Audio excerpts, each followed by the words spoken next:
I was born in the spring of 1857 in New York City. My mother was Irish, came over during the famine years. My father was a laborer, worked on the docks when there was work to be had. I was the second of 6 children, 3 boys and 3 girls. My older brother died of cholera when he was 4 in 1859. I was 2 years of age and do not remember him. My mother spoke of him sometimes, said he had red hair like hers. We lived in a tenement on the Lower East Side. 5 families shared one privy. The rooms were dark and damp, walls running with moisture in winter. My father drank what money he earned. My mother took in washing when she could, though there was little enough water and less soap. We were hungry most days. I remember hunger as a constant companion of my childhood, more familiar than comfort or safety. My father died in 1863 when I was 6 years of age. He fell from a loading dock while drunk, broke his neck. They brought his body home and my mother wept, though I do not know if she wept for him or for the knowledge that we were now without any means of support whatever. My mother tried to keep us together. She took in more washing, worked herself near to death, but there were 5 children to feed and clothe and shelter. My oldest sister Margaret was 8 years of age. I was 6. My younger brothers were 4 and 2, and my baby sister was just past 1 year old. In the winter of 1864, my mother became ill. She had been coughing for months, but that winter it grew worse. Blood on the handkerchief, fever that would not break. I know now it was consumption. Then I knew only that my mother was dying and there was nothing any of us could do to stop it. She died in February of 1864. I was not yet 7 years of age. The city took us children. They said we were orphans now, said they would find homes for us, said we would be cared for. They were lying, but I did not know that then. They took us to an orphanage run by the Children's Aid Society. It was a large building, cold and institutional. There were near 100 children there, maybe more. We were fed thin gruel and stale bread. We slept in rows of narrow cots. The staff were not unkind, but they were not kind either.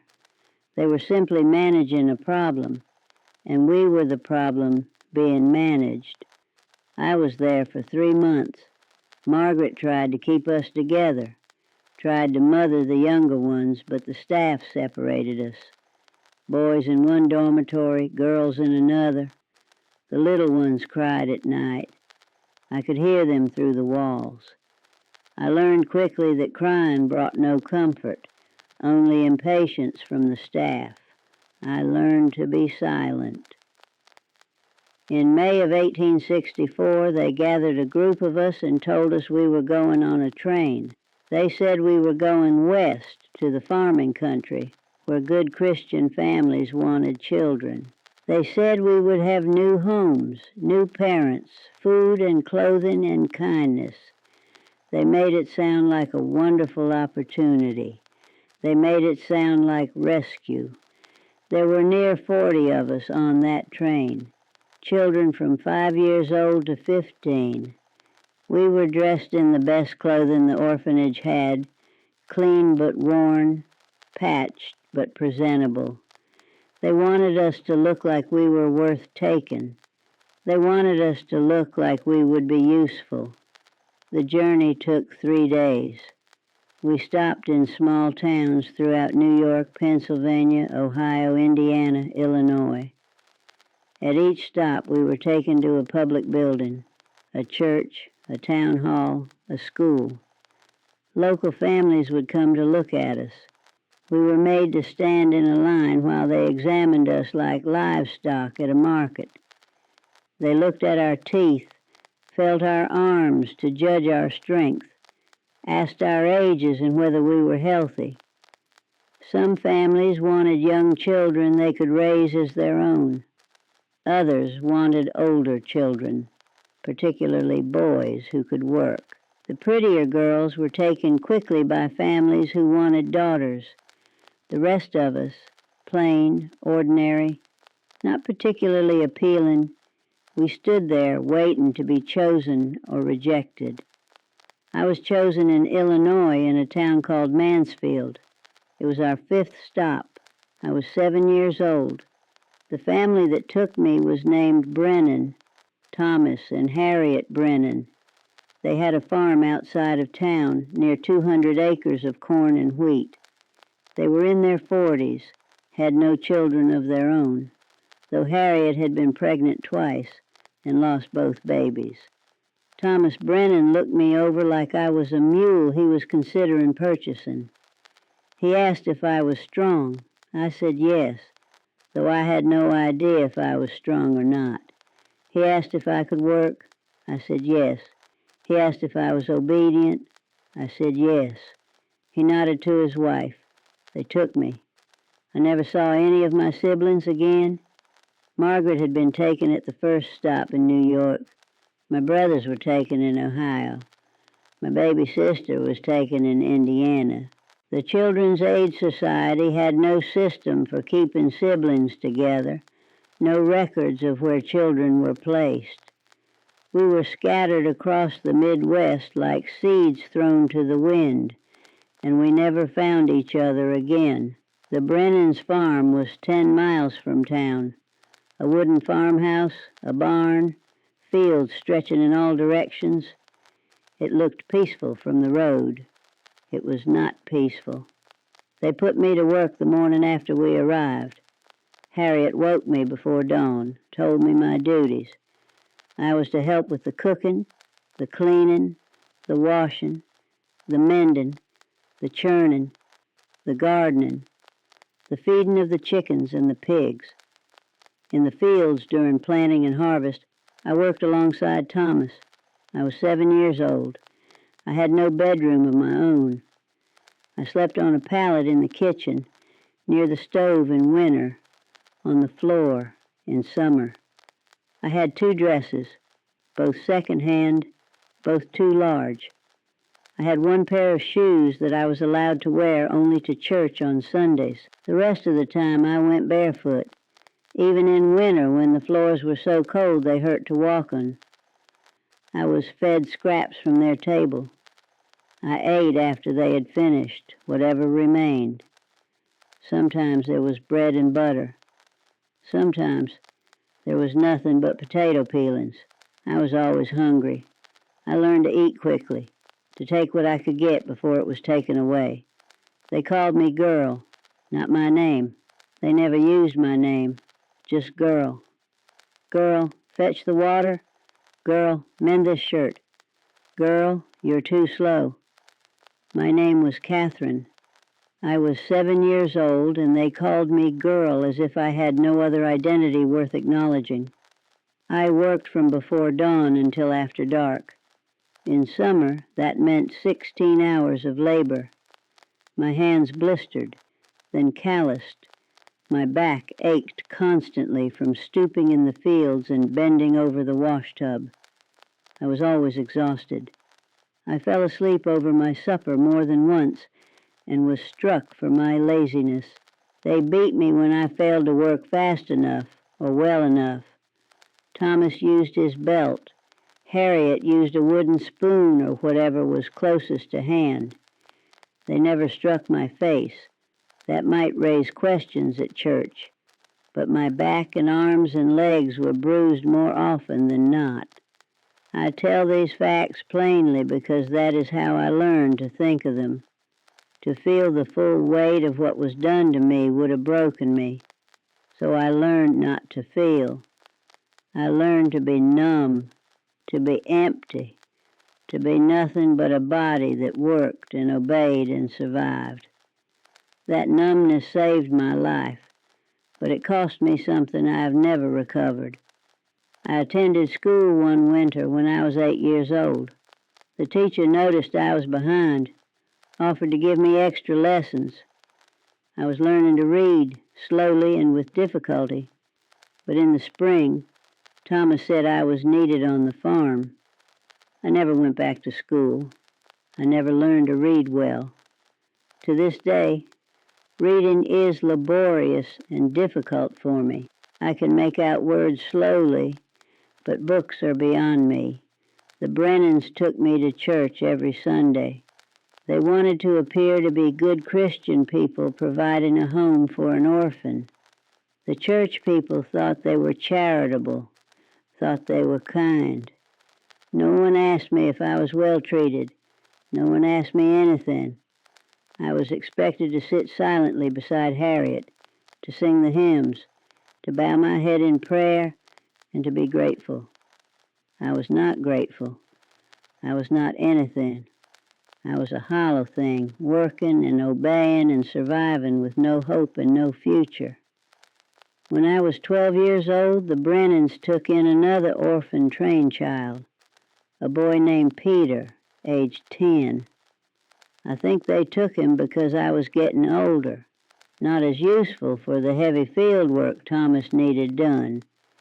Peter was young and strong and eager to please, desperate for approval as all orphan train children were. Peter worked in the fields with Thomas. I continued with the house and garden work. Peter and I rarely spoke. We were both too exhausted at day's end, and speaking to each other might have made us remember that we were human, and remembering we were human made the pain worse. It was easier to be nothing.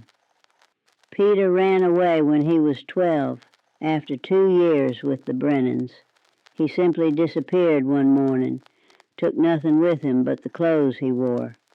Thomas went after him, but Peter knew the countryside by then, knew where to hide. He was never found. I hoped he made it to somewhere better. I hoped he survived. I never knew if he did. After Peter left, Thomas said they would get another boy, but Harriet argued against it. She said boys ran away, were unreliable, caused trouble. Girls stayed, she said. Girls could be counted on to work and obey. So they kept me, and I stayed, because I had nowhere else to go and no means of going there. I was with the Brennans for 11 years. From age 7 to age 18. 11 years of labor, 11 years of beatings, 11 years of being called girl and treated as less than human, 11 years of learning that I had no value except what work I could perform. The days were all the same. I woke before dawn to start the fire and prepare breakfast. While Thomas and Harriet ate, I stood waiting in case they needed anything.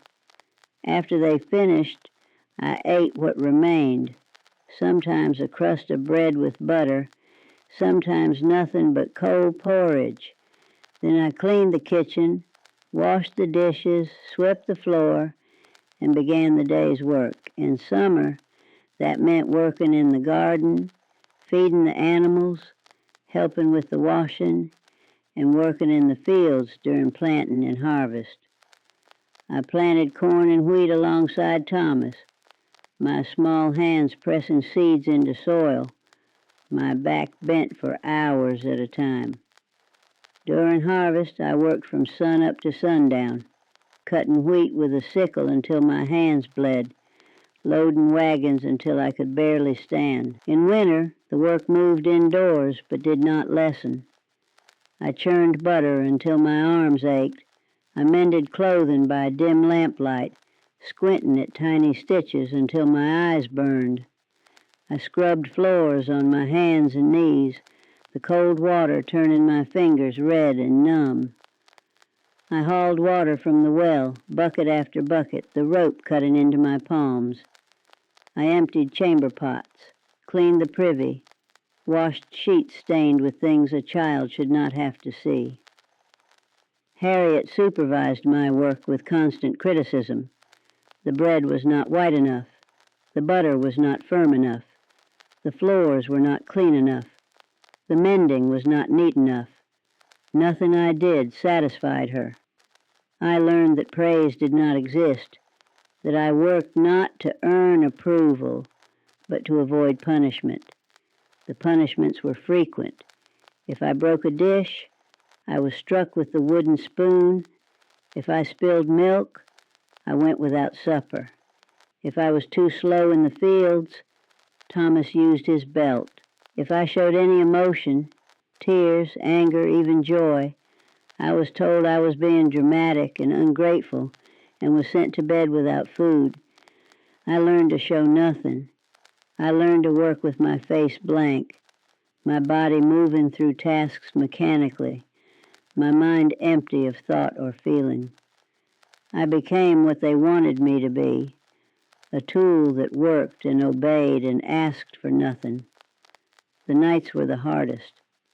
I slept on my pallet in the kitchen after the Brennans went to bed. I could hear them talking in their bedroom, hear Harriet complaining about me, hear Thomas agreeing that I was slow and stupid and barely worth keeping. I lay there listening to them discuss me as if I were livestock, as if I were a piece of equipment that was not performing adequately. I thought about running away. Every child on that farm thought about running away. But where would I go? I was 10 miles from town, had no money, knew no one. Before we continue, a quick word. I've released 14 full recordings that will never be on YouTube. These are the voices too personal, too raw to share publicly, completely unedited, nothing cut. If you want access, the link is in the description. It's called The Lost Recordings, and getting it helps us keep making these videos. Alright, back to the story. I had no family to return to, no place that would take me in. Running away meant living on the streets or starving in the wilderness. Staying meant survival, if not life. So I stayed. And every day I stayed, I died a little more inside. The child I had been, the child who remembered her mother singing, who had played with her siblings, who had laughed and cried and felt human emotions, that child disappeared. In her place was girl, the worker, the tool, the nothing. When I was 17, a neighbor boy named Samuel started paying attention to me. He would see me at church, smile at me, try to speak to me.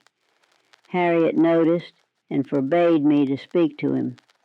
She said I was too young, that I had responsibilities to the Brennans, that I owed them my labor.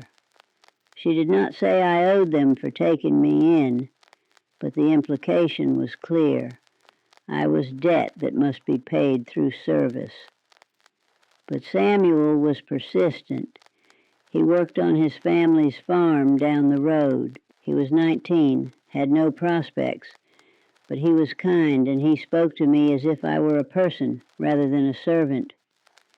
In the spring of 1875, when I was 18 years old, he asked me to marry him. I said yes, not because I loved him. I did not know what love was, but because marriage was escape, and I would have married anyone who offered me a way out of that house. Thomas and Harriet were furious. They said I was ungrateful, that after all they had done for me, I was leaving them without help, that I was selfish and worthless. They said I owed them years of service still, that taking me in had cost them, that I had not worked enough to repay their generosity. I looked at Thomas Brennan and I said the only words of defiance I ever spoke to him in 11 years. I said, "You chose me from that train because you wanted free labor. You got 11 years of it. You owe me nothing, and I owe you nothing." And I walked out of that house and never went back. Samuel and I were married in April of 1875. I was 18 years old. We moved to a small farm Samuel's father gave us to work, 40 acres, barely enough to support us. We worked that land together. It was hard labor, but it was our labor, for our benefit, and that made all the difference. I tried to be a wife to Samuel. He was good to me, patient with me, never raised his hand to me. But I did not know how to be a wife, how to be anything but a worker. I had learned to endure, not to feel. I had learned to obey, not to love. Samuel deserved better than what I could give him, but he never complained. Our first child was born in 1876, a daughter we named Sarah. I was 19 years old. When the midwife placed that baby in my arms, I felt nothing. I looked at her and thought I should love her, should feel something, but there was only emptiness where maternal feeling should have been. I cared for Sarah because caring for children was work, and I knew how to work. I fed her, changed her, kept her clean and warm, but I didn't hold her when she cried unless it was necessary. I didn't sing to her or play with her. I didn't know how. I hadn't been a child myself. How could I know how to raise one? Samuel noticed. He would hold Sarah, would talk to her, would make her laugh. I watched them together and knew something was wrong with me. Knew normal mothers did not feel this way. Knew I was failing my daughter in ways I could not name or fix. I tried. I remember trying. When Sarah was a year old, she reached for me one day, wanted to be held. I picked her up and held her stiffly, not knowing what to do, feeling nothing but awkwardness and confusion. She must have sensed my discomfort because she began to cry and reached for Samuel. He took her from me, and she stopped crying immediately, buried her face in his shoulder. I understood then that my daughter knew what I was, empty, incapable, broken. When Thomas was born 2 years later, I hoped perhaps with a son it would be different, but it was not. I performed the necessary tasks of care, but could not give him warmth or affection. He cried more than Sarah had, seemed to sense, even as an infant, that something was wrong with his mother. Samuel spent hours walking with him, soothing him, giving him what I could not. The twins were born when I was 23 years old. 2 daughters at once, double the work, double the responsibility. I cared for them efficiently, kept them fed and clean and alive.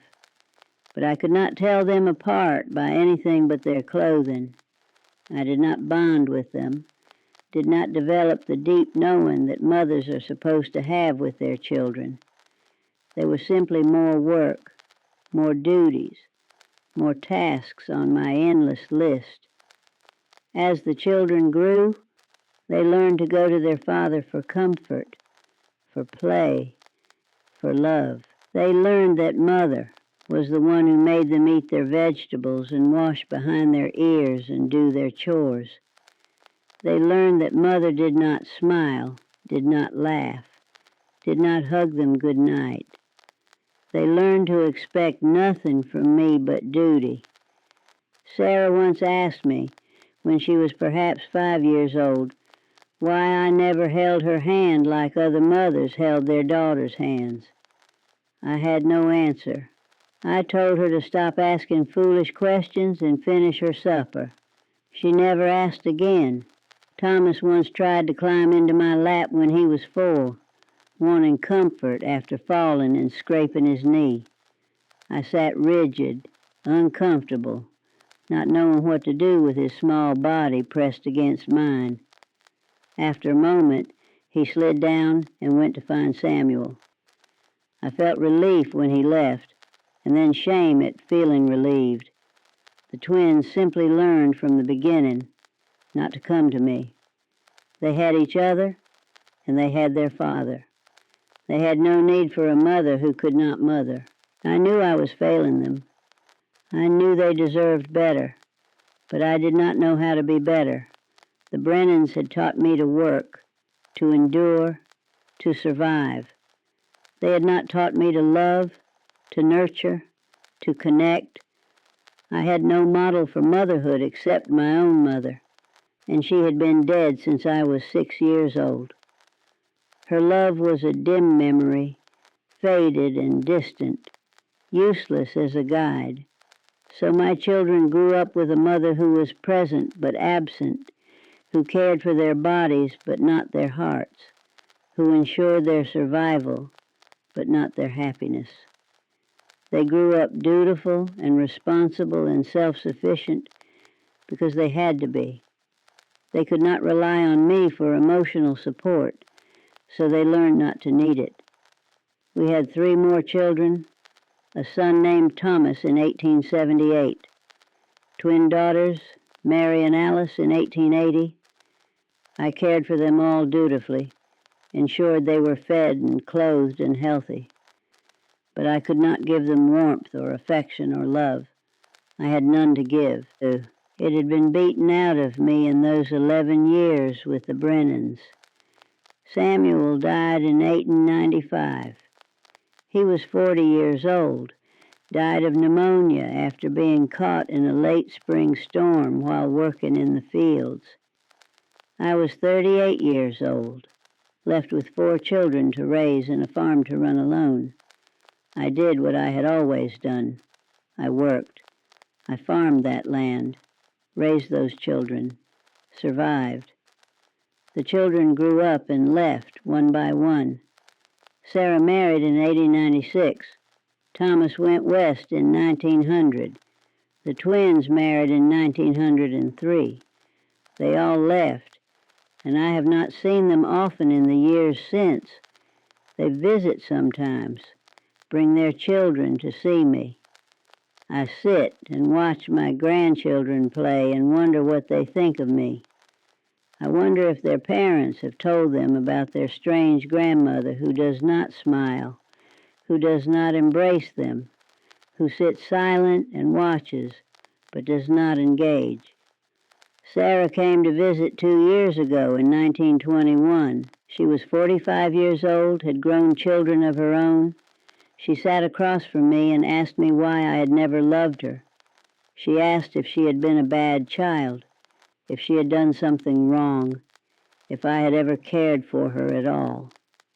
I could not answer her. How could I explain what I did not fully understand myself?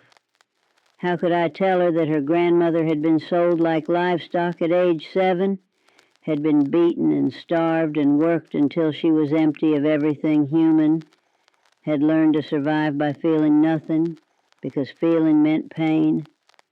How could I tell her that I had tried to love her but did not know how, that 11 years with the Brennans had hollowed me out and left nothing inside but the ability to work and endure? I am now 66 years old. I have lived most of my life since leaving the Brennans, but those 11 years, from age 7 to 18, shaped everything that came after. They determined who I became, what I could give, what I could feel. I think about the Children's Aid Society, about the orphan trains, about the promises they made. They said they were rescuing us, saving us from the streets and the tenements of New York. They said good Christian families wanted to provide homes for orphans. They never said we would be worked like slaves. They never said we would be beaten and starved and treated as less than human. They never said we would be separated from our siblings and scattered across the country with no way to find each other again. I think about Thomas and Harriet Brennan. They never adopted me. I was not their daughter. I was their servant, legally bound to them until I reached adulthood. They could have sent me back if I proved unsatisfactory, but I never did.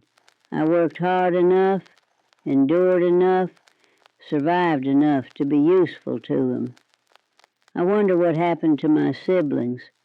Margaret would be 68 now if she is still living. My brothers would be 64 and 62.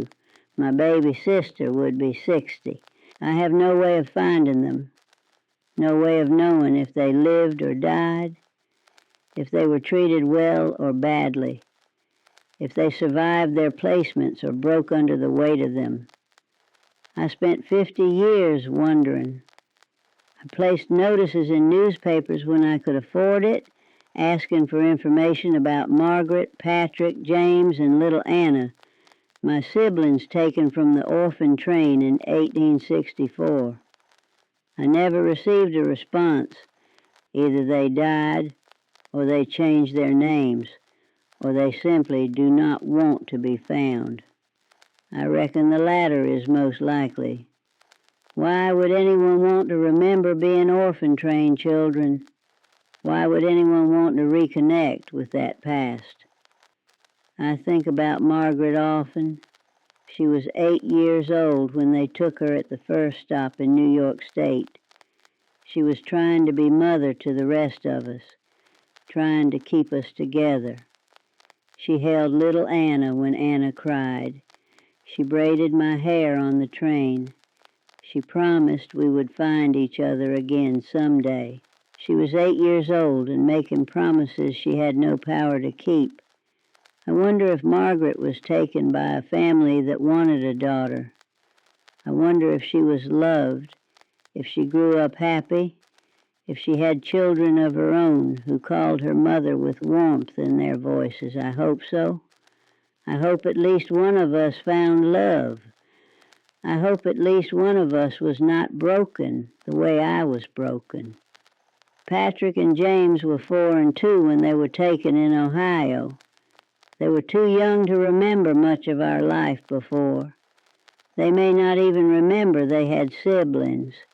They may not remember our mother at all. Perhaps that is better. Perhaps not remembering is easier than remembering and being unable to find what was lost. Little Anna was barely past 1 year old when a couple took her in Indiana. She certainly does not remember us. She does not remember our mother, does not remember being part of a family of 6 children. Whoever raised her became her mother, and I hope they were kind to her. I hope she had a childhood, had laughter, had love. I hope she was not worked like I was worked, but I will never know. The Children's Aid Society kept no records of where children were placed, kept no means for families to reconnect. We were scattered like seeds on the wind, and whether we took root or died, no one cared enough to track. We were a problem solved, and what happened to us after that was not their concern. Sometimes I dream about them.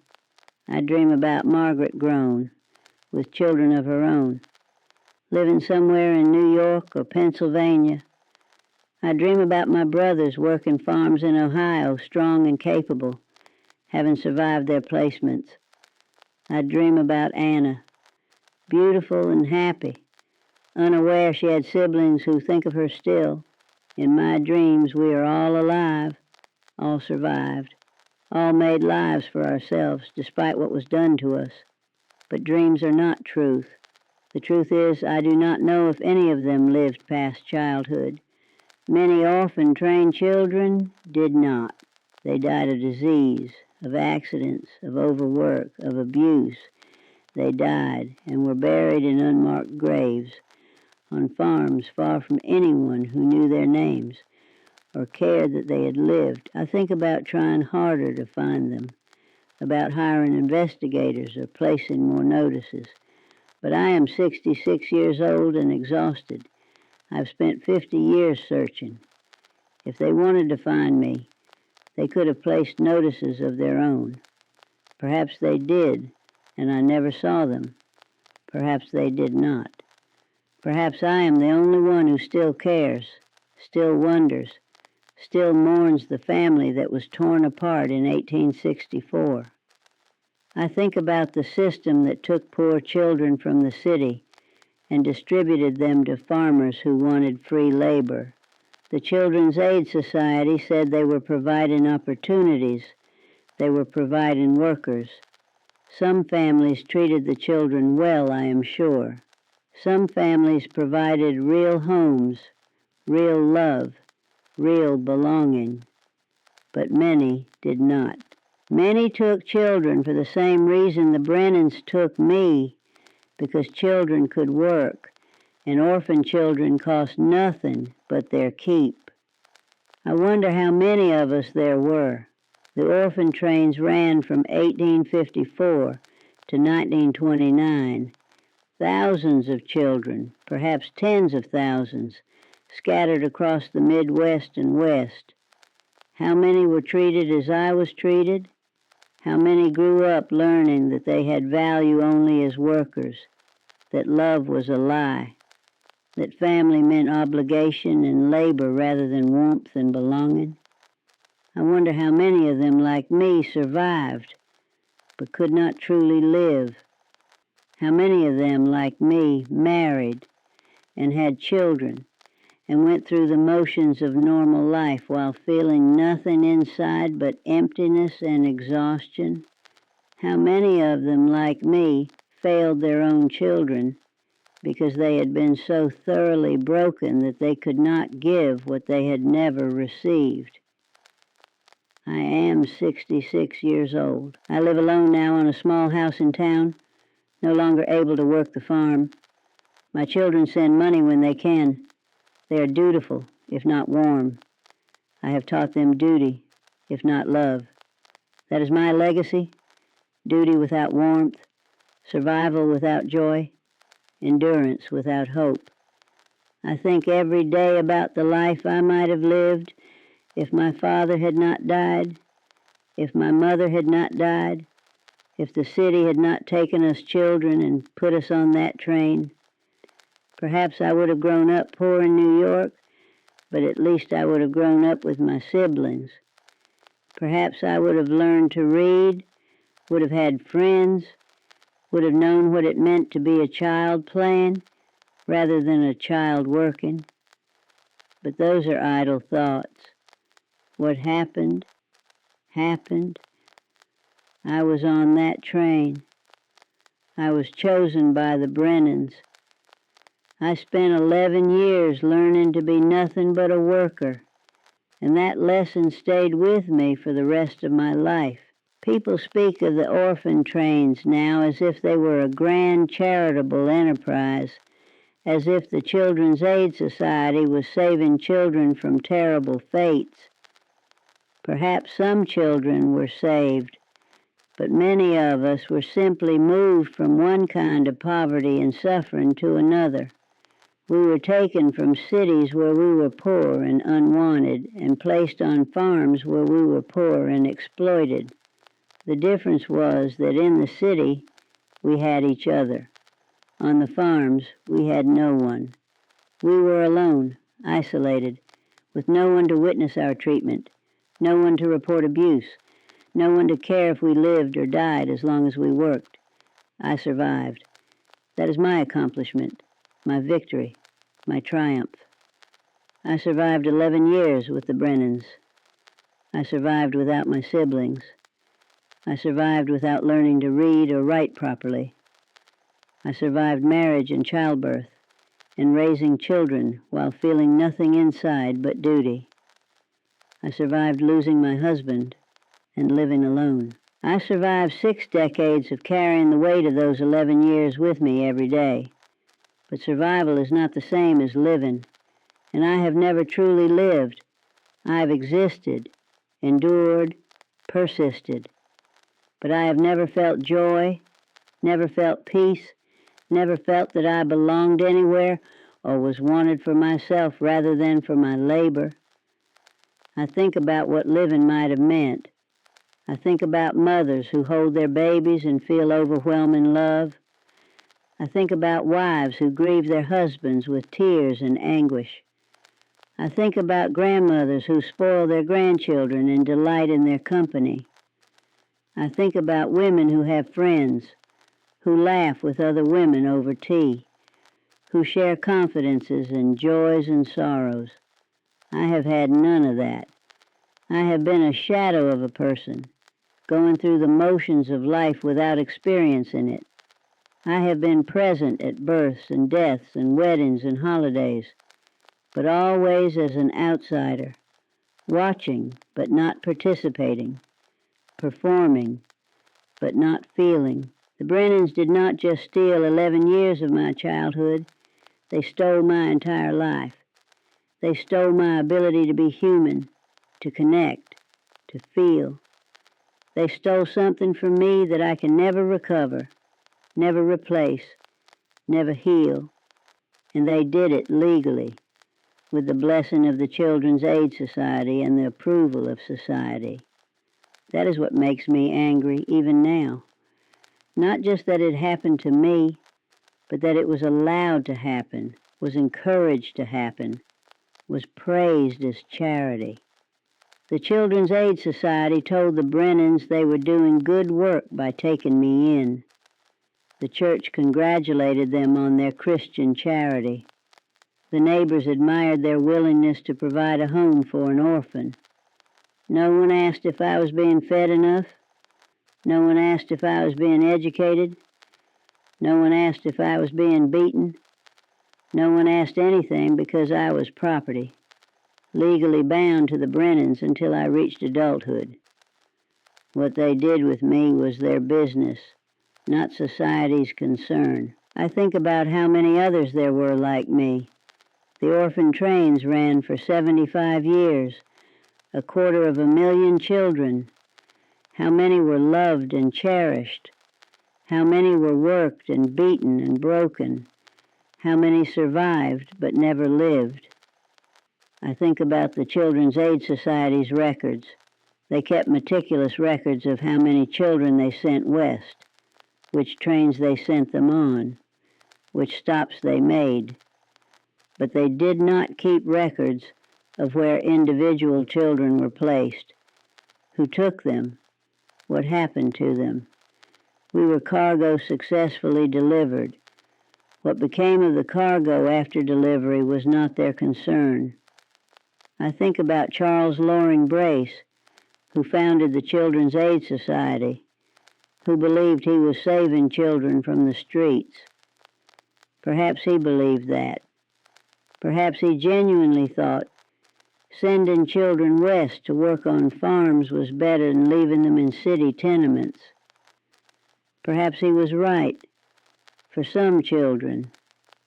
But for me, I would rather have stayed in that tenement with my mother until she died, rather have died with her of consumption at age 7 than to have lived this life.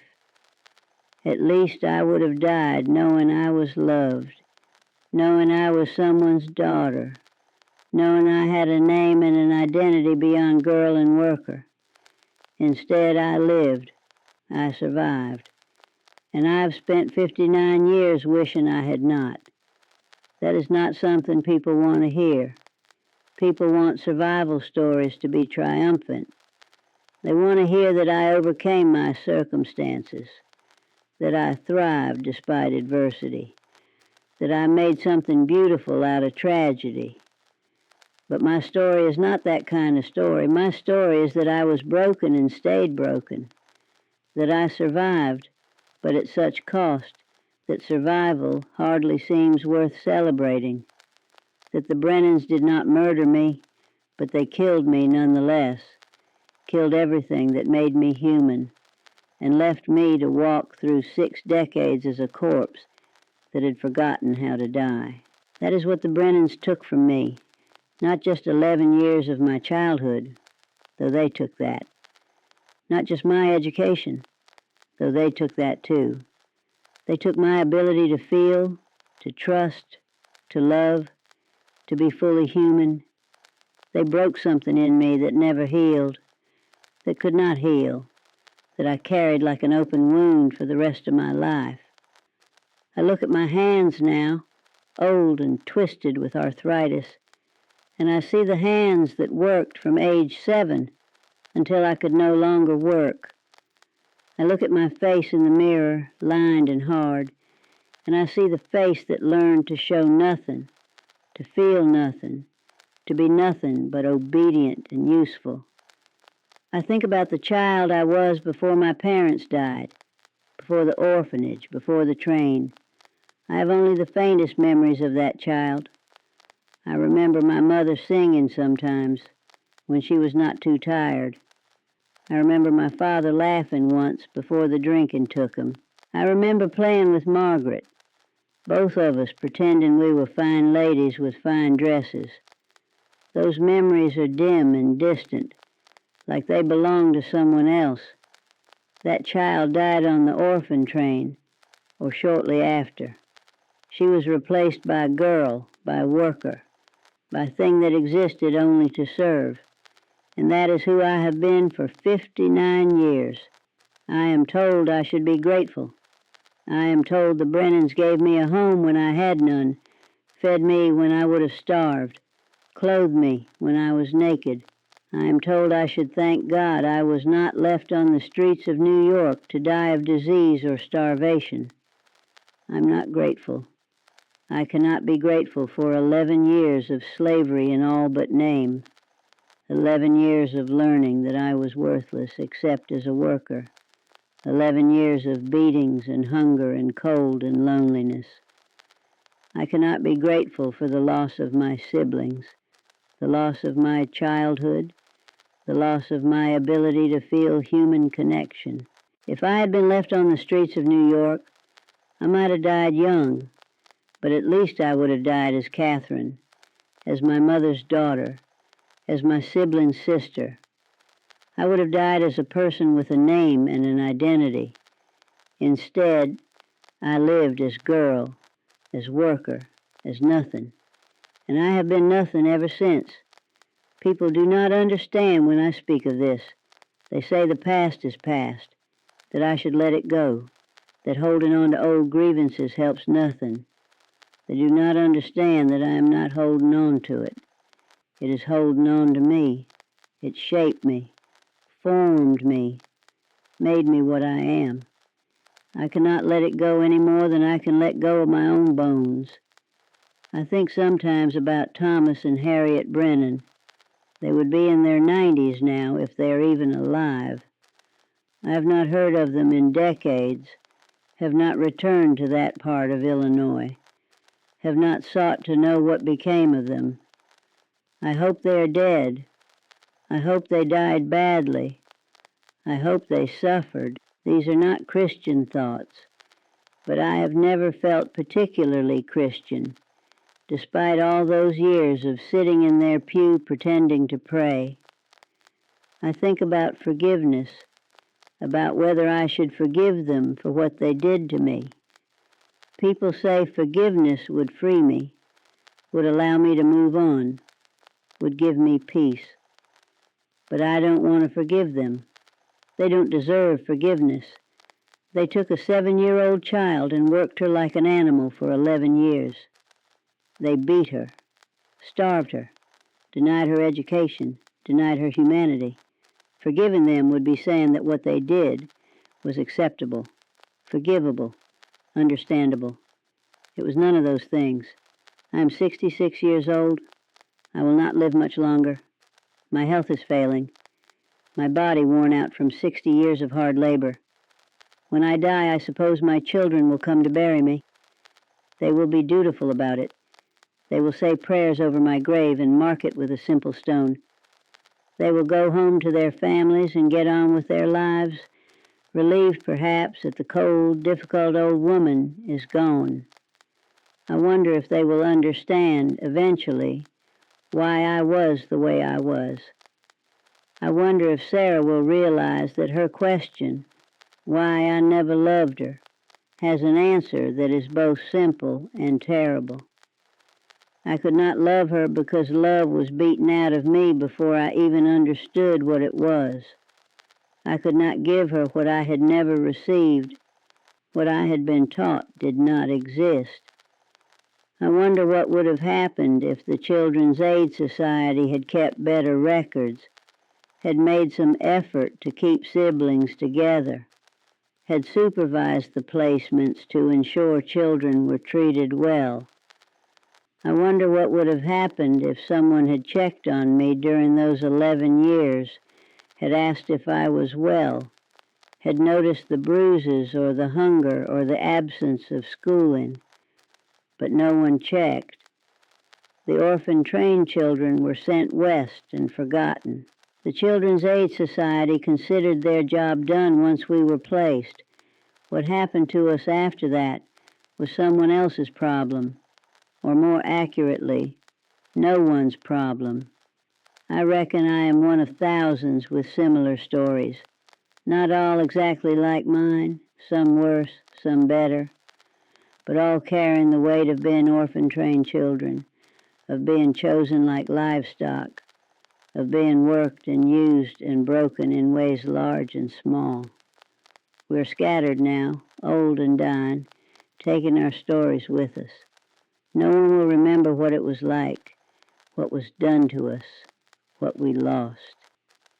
This is why I tell my story now, not because I expect sympathy or understanding, not because I think it will change anything, but because someone should know.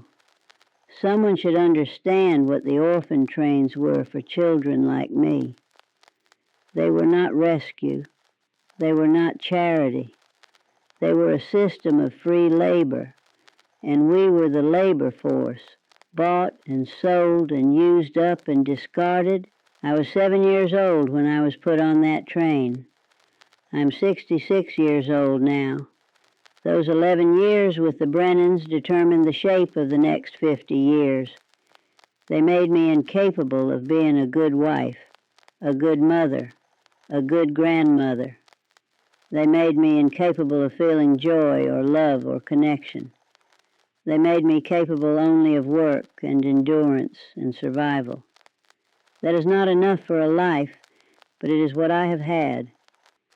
And now, at the end, I look back and see a life of work without purpose, of endurance without hope, of survival without meaning.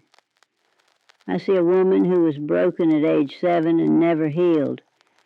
I see a woman who became exactly what Thomas and Harriet Brennan wanted her to be, a worker who asked for nothing and expected nothing and received nothing. I survived. That is my accomplishment. I survived when many did not. But I have wondered, more times than I can count, if survival was worth what it cost me. If it would have been better to die in that New York tenement with my mother, surrounded by my siblings, than to live 66 years as someone who could not feel, could not love, could not be fully human. I have no answer to that question. I only know that I did survive, and I have lived with the consequences of that survival every day since, and I will carry those consequences with me to my grave, whenever that comes. The Brennans are done with me, but I am not done with them. They're with me every day, in every inability to feel, in every failure to connect, in every moment of numbness and emptiness. That is what slavery does, whether it is called slavery or called something else. It takes a human being and reduces them to a tool, a worker, a thing. And even when the slavery ends, the damage remains. I am free now, have been free for 48 years, but I will never be free of what those 11 years did to me. This is my testimony. This is my truth. This is the story of Catherine, orphan train child, taken at age 7, worked like a slave for 11 years, and broken in ways that never healed.